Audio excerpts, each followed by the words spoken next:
Hoy en día las empresas se preocupan mucho por definir los roles y las responsabilidades de cada uno de sus colaboradores. Esto para lograr una funcionalidad u operatividad que les permita cumplir con sus objetivos de negocio. Si un colaborador hace algo que no le corresponde o deja de cumplir una función que debería realizar, la productividad o clima laboral se verán afectados. En los deportes de conjunto, si uno o varios jugadores no entienden su posición, se desubican y no atienden las instrucciones específicas de su entrenador, es muy probable que el rival tome ventaja de esta situación y pierdan el partido. De la misma manera, Dios ha establecido roles en la familia y en la sociedad con responsabilidades muy específicas que conoceremos el día de hoy. Estamos en nuestra serie titulada Por Él y para Él, basada en la carta de Pablo a los Colosenses. Comenzamos.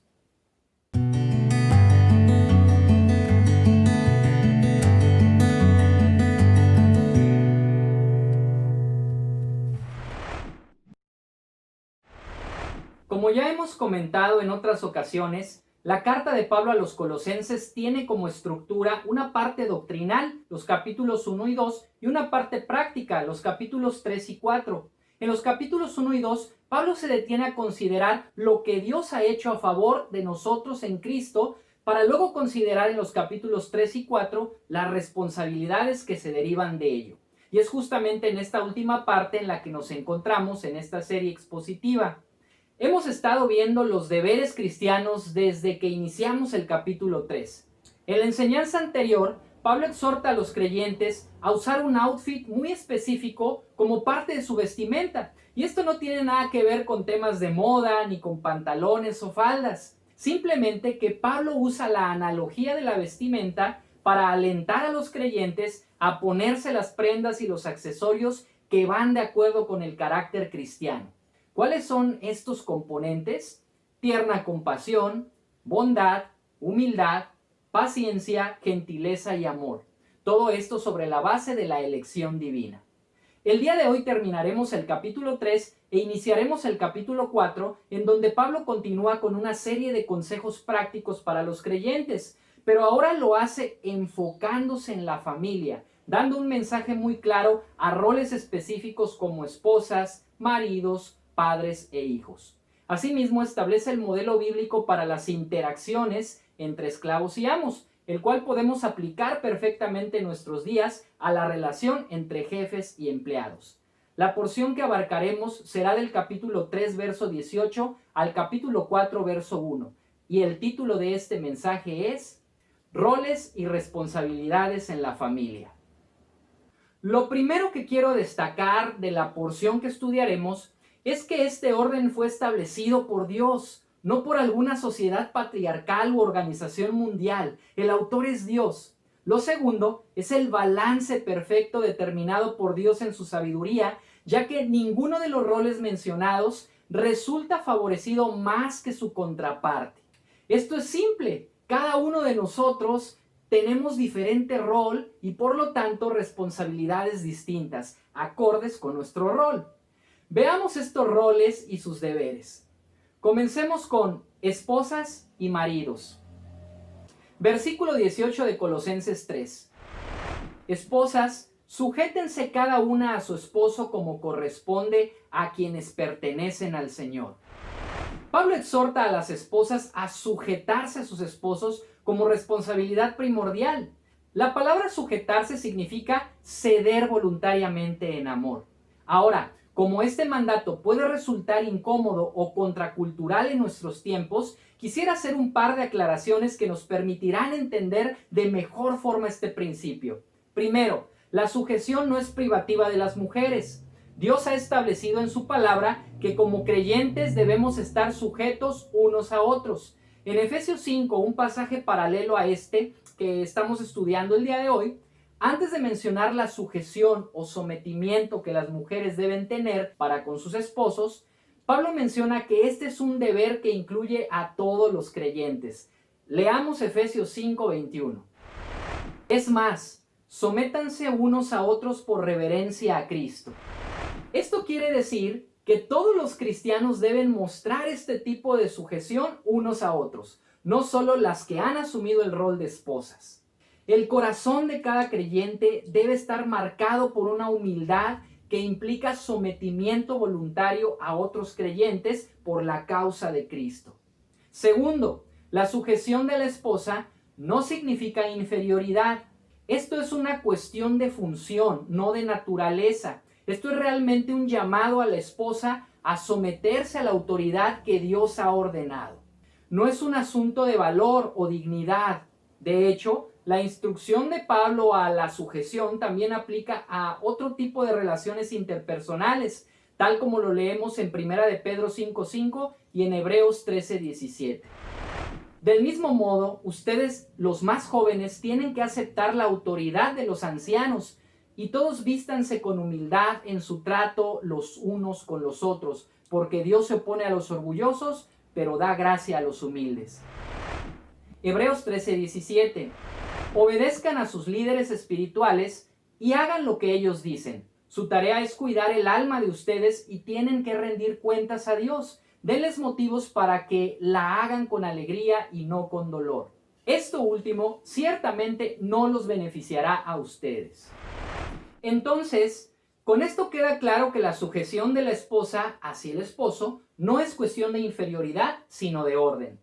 Después de explicar estos puntos, es importante mencionar cuáles son los alcances de esta responsabilidad que Dios estableció para cada una de las esposas, y es lo que haremos a continuación. Para comenzar, la sujeción es una instrucción derivada de un orden establecido por Dios, como ya lo mencionamos, y que además dicho orden es muy relevante, ya que es un modelo que representa la relación de Cristo con su iglesia. Leamos Efesios 5:22 al 24. Para las esposas, eso significa: sométase cada una a su marido como al Señor, porque el marido es la cabeza de su esposa, como Cristo es la cabeza de la iglesia. Él es el salvador de su cuerpo, que es la iglesia. Así como la iglesia se somete a Cristo, de igual manera la esposa debe someterse en todo a su marido. Pablo explica que el esposo es la cabeza de la esposa. La palabra cabeza del griego kepale, tanto en griego como en español, implica autoridad. Este es un modelo que apunta a la relación de Cristo con su iglesia en ambos sentidos. Y ya lo veremos más adelante, ya que el esposo adquiere una gran responsabilidad y un compromiso al ser la cabeza de la esposa. Entonces, así como Cristo es la autoridad de la iglesia y la iglesia está sujeta a él, así Dios ha puesto al esposo como autoridad de la esposa y ella debe sujetarse a él, lo merezca o no, tal como lo leemos en 1 de Pedro 3. De la misma manera, ustedes esposas tienen que aceptar la autoridad de sus esposos. Entonces, aun cuando alguno de ellos se niegue a obedecer la buena noticia, la vida recta de ustedes les hablará sin palabras. Ellos serán ganados al observar la vida pura y la conducta respetuosa de ustedes. Ahora, por el consejo completo de las Escrituras, cabe aclarar que aceptar la autoridad de los esposos no incluye asuntos que impliquen pecar en contra de Dios de manera flagrante. Es decir, si un marido presiona a su esposa a desobedecer las Escrituras, ella debe rechazar esto respetuosamente y colocar por delante sus convicciones bíblicas. Pero fuera de eso, la esposa debe aceptar la autoridad de su esposo en todo. Esto incluye respetar sus decisiones, aunque éstas no sean las mejores para ella desde su punto de vista. Volviendo a nuestro texto base en Colosenses 3, llama la atención la manera en la que está indicada la sujeción por parte de la esposa. El texto dice: como corresponde a quienes pertenecen al Señor. Esta frase implica hacerlo con un corazón entendido del orden establecido por Dios, con una voluntad orientada a agradar a Dios, no a la fuerza ni a regañadientes, sino con toda la disposición y humildad posible, lo cual implica sacrificar dos tremendos males con los que luchamos todos los seres humanos y que son un cáncer para las relaciones matrimoniales. Me refiero al egoísmo y al orgullo. Entonces, podemos decir con certeza que cumplir con el orden divino es un antídoto contra el egoísmo y el orgullo en el corazón del hombre. Esto aplica tanto a esposas como a esposos. Ahora observemos cuál es la responsabilidad a cumplir para estos últimos. Veamos el rol de los maridos. Versículo 19 de Colosenses 3. Maridos, ame cada uno a su esposa y nunca la trate con aspereza. Pablo no instruye a los maridos a ejercer dominio sobre sus esposas, sino a amarles y a no tratarles con aspereza. Así como el verso anterior dirigido a las esposas, también tenemos la versión ampliada de este verso 19 dirigido a los esposos en Efesios 5. Vayamos allá, Efesios 5, 25 al 27. Para los maridos, eso significa ame cada uno a su esposa tal como Cristo amó a la iglesia. Él entregó su vida por ella a fin de hacerla santa y limpia al lavarla mediante la purificación de la palabra de Dios. Lo hizo para presentársela a sí mismo como una iglesia gloriosa, sin mancha ni arruga ni ningún otro defecto. Será en cambio santa e intachable. Pablo nos muestra aquí el modo bíblico en que los esposos deben ejercer su autoridad o liderazgo en el hogar. Ese liderazgo debe ser igual al de Cristo, lo cual implica autoentrega y amor sacrificial. Esto puede significar varias cosas. Puede significar literalmente dar la vida por nuestras esposas, pero también significa una serie de asuntos prácticos como darle preferencia a los intereses y necesidades de nuestras esposas antes que a los nuestros, lo cual también es un verdadero reto para los hombres, ya que implicará sacrificar nuestro corazón egoísta. Hombres casados, cuando piensen en su función como esposos, espero que la primera idea que surja en su cabeza no sea la de jefe o la idea de mi esposa debe someterse a mí, sino la idea de amarla como Cristo nos amó. Pablo especifica en los versículos 26 y 27 el propósito de amar a nuestras esposas con la analogía presentada de Cristo y su iglesia. ¿Cuál es este propósito? Hacerlas santas y limpias.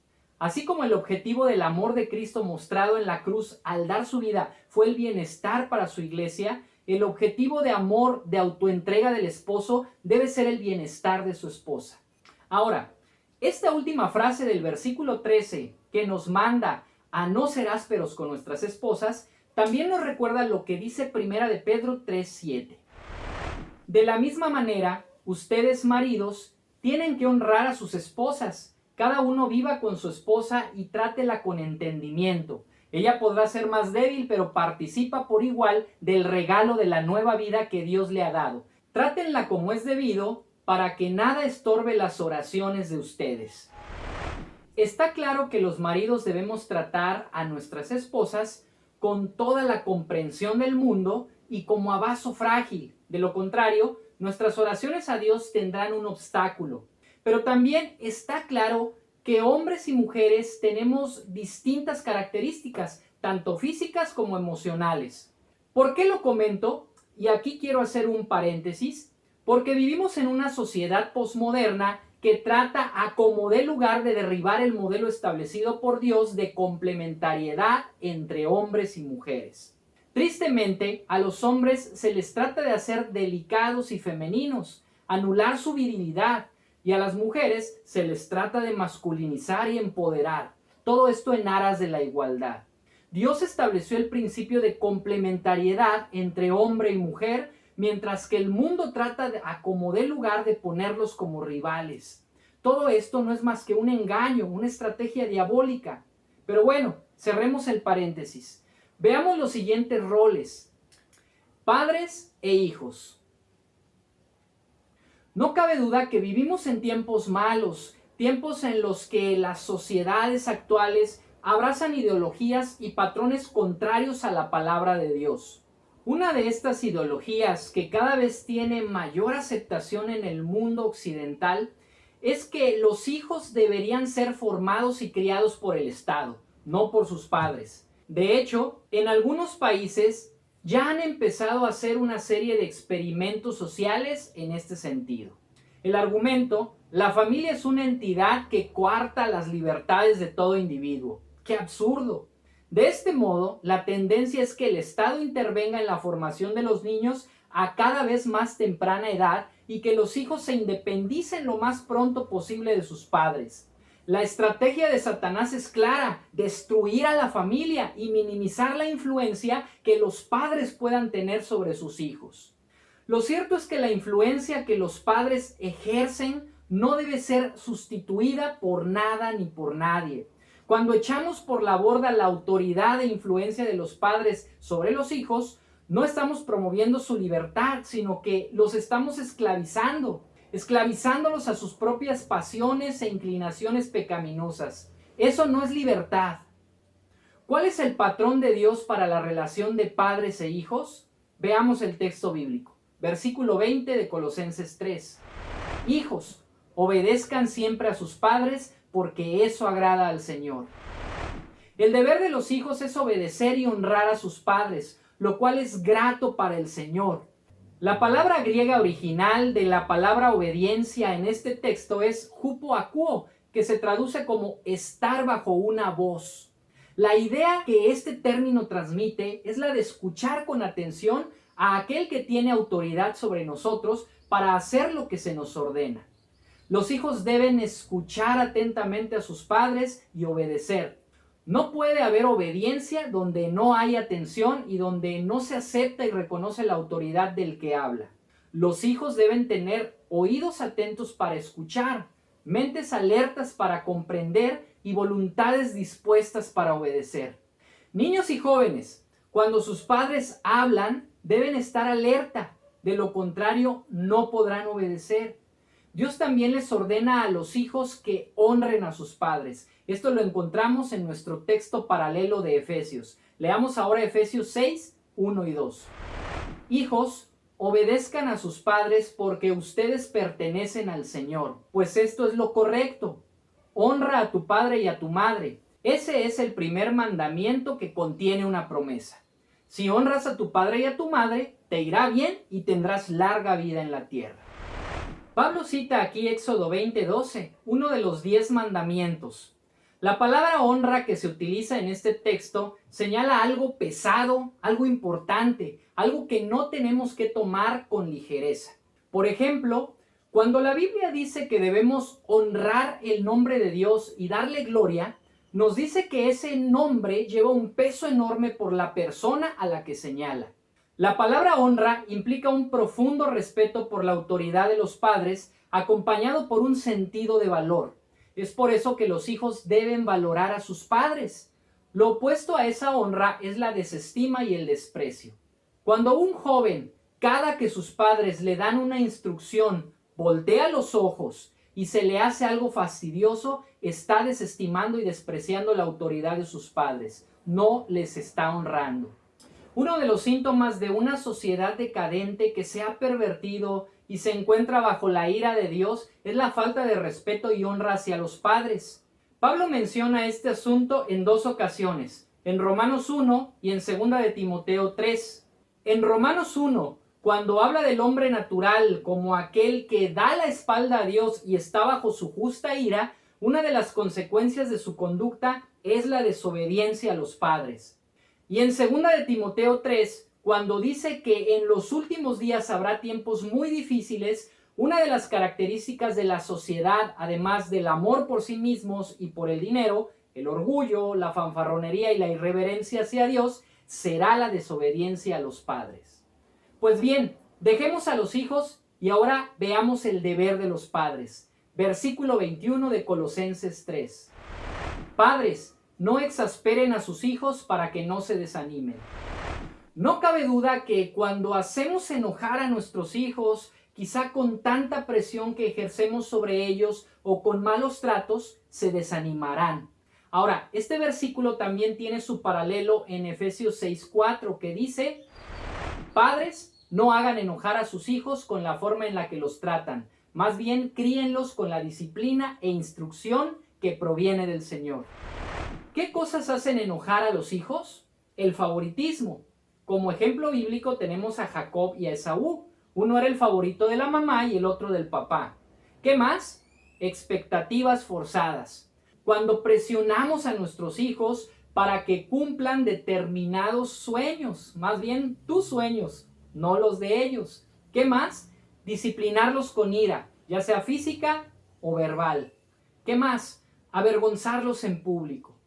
¿Cuál es el antídoto? La Escritura dice que en vez de eso, críenlos con la disciplina e instrucción del Señor. Dios nos trata así, con disciplina e instrucción. Hablemos primero de la disciplina. La disciplina erróneamente la asociamos con algo negativo, con castigos, con la vara de corrección en la cultura cristiana, pero ¿sabe? No solo es eso. El corazón de la disciplina tiene que ver con nutrir, cuidar, corregir, sí, y formar, no con gritar, alzar la voz, ni golpear despiadadamente. La disciplina refleja el amor del Padre, tal como lo leemos en Hebreos 12, del 5 al 7. ¿Acaso olvidaron las palabras de aliento con que Dios les habló a ustedes como a hijos? Él dijo, Hijo mío, no tomes a la ligera la disciplina del Señor y no te des por vencido cuando te corrige, pues el Señor disciplina a los que ama y castiga a todo el que recibe como hijo. Al soportar esta disciplina divina, recuerden que Dios los trata como a sus propios hijos. La disciplina es algo que Dios da por sentado en la relación padre e hijo. Ahora veamos la instrucción, lo cual se refiere a brindar guianza y dirección a nuestros hijos, tal como lo leemos en Proverbios 22, versículo 6. Dirige a tus hijos por el camino correcto, y cuando sean mayores, no lo abandonarán. La instrucción a los padres en la educación moderna es: padres, obedezcan a sus hijos. No les digas no porque los vas a traumar. Conviértete en el mejor amigo de tu hijo. ¿Sabe? Los hijos no necesitan amigos, necesitan padres. Para instruir a nuestros hijos no hay otro camino que la verdad bíblica. El reto que tenemos como padres es que nuestros hijos tengan una cosmovisión bíblica, que nuestros hijos vean el mundo como Dios lo ve, que aprendan a filtrar todo con la palabra de Dios. Esto no lo hacemos solo con sermones, sino con nuestro ejemplo, sirviendo, amando y buscando a Dios. Todo papá debe ser un influencer con la palabra de Dios. Necesitamos aprovechar el tiempo al máximo con nuestros hijos, enseñándoles las escrituras, hablando de asuntos espirituales con ellos. Usted sabe, menos Netflix, menos TikTok y más Biblia. Finalmente veamos los últimos roles a los que se refiere Pablo: esclavos y amos. En el caso de los esclavos, Pablo da las siguientes instrucciones. Versículo 22. Esclavos, obedezcan en todo a sus amos terrenales. Traten de agradarlos todo el tiempo, no solo cuando ellos los observan. Sírvanlos con sinceridad debido al temor reverente que ustedes tienen al Señor. Trabajen de buena gana en todo lo que hagan, como si fuera para el Señor y no para la gente. Recuerden que el Señor los recompensará con una herencia y que el amo a quien sirven es Cristo. Pero si hacen lo que está mal, recibirán el pago por el mal que hayan hecho, porque Dios no tiene favoritos. De entrada, lo que Pablo hace aquí es algo inusitado, algo revolucionario, algo impensable, que es tocar el tema de la relación entre esclavos y amos y aún dar instrucciones a los esclavos. En otras palabras, Pablo dignifica a los esclavos como personas que poseen una responsabilidad ética en un contexto en el que los esclavos no tenían derechos. Pablo coloca en el mismo nivel de igualdad a esclavos y amos en lo que respecta a su responsabilidad que tienen ambos para con Dios. Las diferencias entre unos y otros son temporales y circunstanciales, pero delante de Dios, tanto esclavos y amos son iguales. Hoy en día vivimos en un sistema muy distinto al que vivían los creyentes de Colosas, pero bien podemos aplicar estos principios al mundo laboral, a las interacciones entre empleados y sus empleadores. De acuerdo con lo que leímos, ¿cuál es el deber de los siervos hacia los amos? Obediencia. ¿Sabe? El hecho de que seamos libres en Cristo no elimina las líneas de autoridad aquí en la tierra. Muchos cristianos se confunden y no quieren seguir instrucciones de sus jefes porque estos no son cristianos. ¡Error! Si tu jefe es un hombre malhumorado y difícil, no deja de ser tu jefe. Dios, hecho hombre, respetó las líneas de autoridad y las injusticias de gobernantes imperfectos. Si los siervos deben obediencia a sus amos terrenales, es porque su amo celestial así se los demanda, a menos que sus amos terrenales les pidan algo que incluya situaciones de pecado. Ahora, si en tu trabajo constantemente tienes que involucrarte en prácticas delictivas o inapropiadas por debajo del agua, yo te preguntaría, ¿qué haces en ese trabajo? Ahora, no solo es importante el qué, sino el cómo. El texto menciona cómo debe ser dicha obediencia. Uno, constantemente. Dice que todo el tiempo, no solo cuando nos observan o activan las cámaras, ¿verdad? Dos, sinceramente, con sencillez de corazón, tomando como base nuestra reverencia a Dios. Tres, de buena gana, como para Dios y no como para los hombres. Cuatro, conscientes de la recompensa, asumiendo las consecuencias y sabiendo que hay un pago por nuestras acciones, sean estas buenas o malas. En contraparte, ¿cuál es la responsabilidad de los amos? Leamos el último versículo de nuestro estudio, Colosenses capítulo 4, versículo 1. Amos, sean justos e imparciales con sus esclavos. Recuerden que ustedes también tienen un amo en el cielo.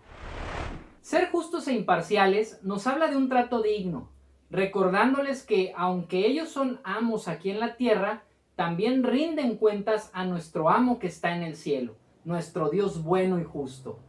En el paralelo de este verso, en Efesios 6:9 leemos: y ustedes, amos, traten a sus esclavos de la misma manera. No los amenacen. Recuerden que ambos tienen el mismo amo en el cielo y él no tiene favoritos. La frase de la misma manera establece un punto de igualdad con respecto a las responsabilidades para con Dios. En otras palabras, si quieren que ellos los respeten, respétenlos. Si quieren que ellos promuevan su bienestar, promuevan el bienestar de ellos. Empresario, si quieres que tus empleados cuiden de tu negocio, cuida de ellos. La frase no los amenacen es muy interesante también, ya que hay jefes que se la pasan amenazando a sus empleados. El jefe o patrón que amenaza no espere que sus trabajadores sean productivos ni que trabajen contentos y se pongan la camiseta, ¿verdad? Las condiciones de trabajo deben ser justas, el trato debe ser digno y considerado. Por ejemplo, no hagas trabajar a tus empleados horas extras, respeta sus tiempos de descanso, otorga vacaciones, no abuses de tu posición. Quiero concluir recordándole la importancia del orden establecido por Dios en los roles que vimos en nuestro texto de hoy. Esposas, sujétense a sus maridos y maridos, amen a sus esposas, teniendo en mente que el matrimonio es una figura, una imagen que ilustra la relación de Cristo con su iglesia. En el caso de los hijos, obedezcan a sus padres y denles honra. En el caso de los padres, la instrucción es muy clara. Cuiden el corazón de sus hijos, no provoquen su desaliento, sino bríndenles la disciplina e instrucción que ellos necesitan. Esclavos o trabajadores, obedezcan a sus jefes y todo lo que hagan, háganlo como para Dios. Amos o patrones, sean justos y den un trato digno a sus colaboradores. Acompáñenme a orar. Padre, te damos gracias en esta ocasión porque nos permites ver tus principios, el orden que tú has establecido para cada uno de los roles en la familia, tanto para esposos como para esposas, tanto para padres como para hijos e incluso en otros ámbitos como en el trabajo. Gracias porque en ti podemos encontrar la ruta, el camino, el modelo bíblico. Ayúdanos en cada una de nuestras responsabilidades, en cada uno de nuestros deberes. Sabemos que necesitamos echar mano de los recursos de gracia para lograrlo. Y ahí está tu palabra, Señor. La tenemos a nuestro alcance y sabemos que ahí hay sabiduría para poder llevar a cabo cada uno de nuestros deberes.